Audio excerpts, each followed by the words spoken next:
Hello everybody, it is Pine the Pear, Coach Pine Bubbling. However you know me, you know whose video you clicked on. Now, before we get started with this video, I just want to say it is not scripted.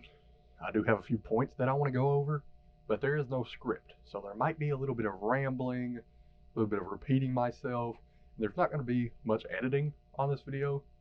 So if that's not really your style, you can feel free to click off. I'll see you in the next video. And also, I just recorded this entire video, and only the first 2 minutes of it got saved because I didn't have enough storage on my memory card. So, can we get an F in chat for our fallen video? Um, as many of you know, I am a Kansas City Chiefs fan and have been my entire life. So, obviously, I watched the game yesterday, the NFL opening game, and I have some thoughts.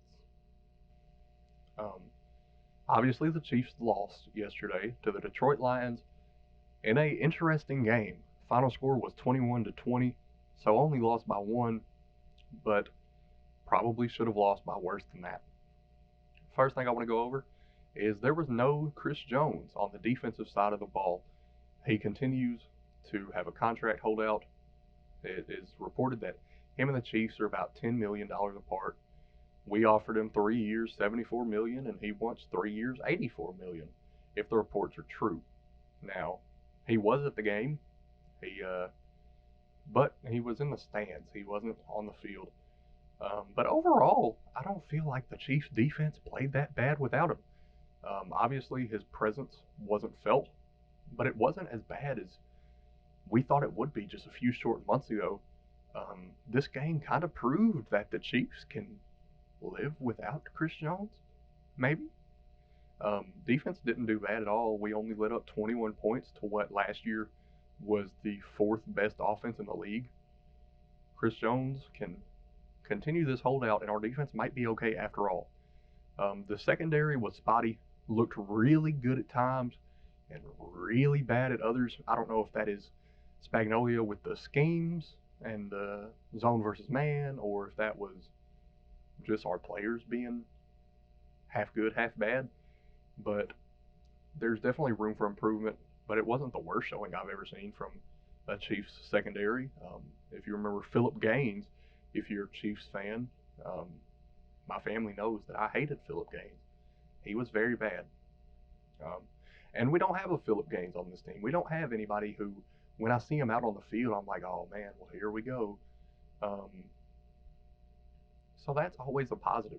The fact that we have depth and we can trot anybody on the team out there, and I'm still comfortable with it, is really, really awesome. Um, on the offensive side of the ball, our other big not playing player was Travis Kelce, who hyperextended his knee in practice and was ruled questionable for the game and ultimately was ruled out and did not play. Um, his presence was felt a lot more than Chris Jones. We could not do much of anything throughout the air. Patrick Mahomes had a solid game, wasn't his worst, wasn't his best. Um, our number one receiver going into this game was Kadarius Toney, and I think that might change after this week. Kadarius Toney was targeted 5 times, dropped the ball 3 of those times, and only caught one, which went for 1 yard. And the one he caught, I believe, was just a little shovel pass, like a jet sweep. So that doesn't even really count. Um, his first drop of the game was probably the biggest one, which led to a Brian Branch pick six for the Detroit Lions. Just should have caught the ball, went through his hands, popped up, they took it back for six. His second one's a little more excusable, in my opinion. They were running a crossing route, and there was 2 receivers running a crossing route, and there was a point where Richie James, I believe, was running the other crosser, was in front of Kadarius Toney, so Toney couldn't see the ball or Mahomes, and it kind of seemed like once he could actually see the ball in Mahomes, that's when the ball was already there. So that drop is a little more excusable, in my opinion. And then his third drop was, I believe, on 3rd and 20, 2nd and 20. Either way, it was on that last Chiefs drive, which led to them going for it on 4th and 25. Obviously, we didn't get it. Um, but yeah, that was a deep ball down the field, 25, 30-ish yards down the field. And the ball was a little behind Tony, but still should have been caught. He dropped it, led to us losing the game. I do think Tony will bounce back. I'm a very big Kadarius Tony fan. Loved him at Florida. I'm a Florida fan, so I watched every game he played. Was kind of upset that the Chiefs didn't get a chance to draft him, but then we traded for him, and obviously he had a good playoff run for us. Has the longest Super Bowl punt return ever. I do think he'll bounce back. Maybe not next week, maybe not the week after that, but I do think we see a Kadarius Tony redemption game at some point. Our other receivers were questionable, to say the least. Richie James looked pretty good.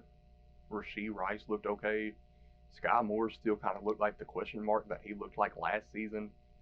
Justin Watson looked reliable. Noah Gray looked reliable. I mean, it's just kind of pretty much the same thing it was last season, except there isn't a definitive go-to guy other than Kelce. Last year it was Juju. This year, waiting to see who's going to step up. Thought it was going to be Tony. Doesn't really look that way right now. I don't think the coaching in the second half was great. I don't think it was great.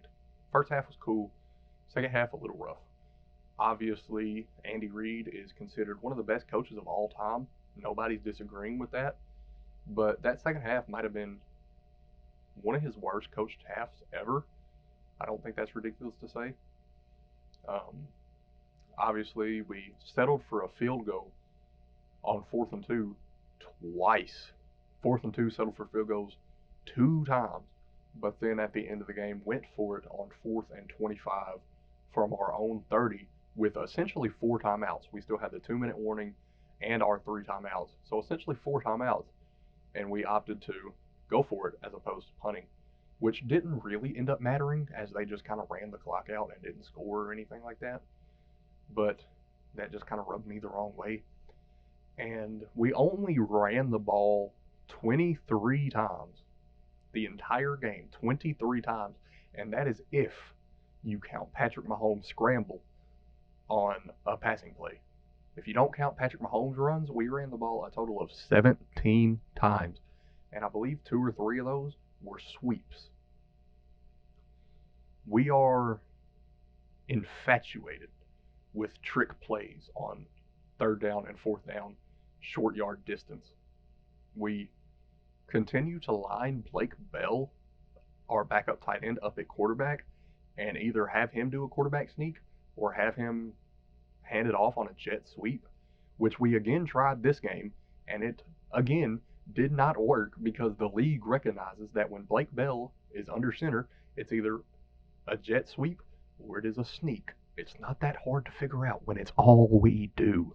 We have one of the best interior offensive lines in the league, and yet refuse to run the ball on short yard situations. And that seems to be Andy Reid's coaching career, really, in a nutshell. He just kind of refuses to run the ball. But there are times where running the ball is all that he does. But then there's times where it seems like he refuses to ever establish a run game. And that's what last week looked like. He just refused to establish a run game. Not exactly sure why. Just never really happened.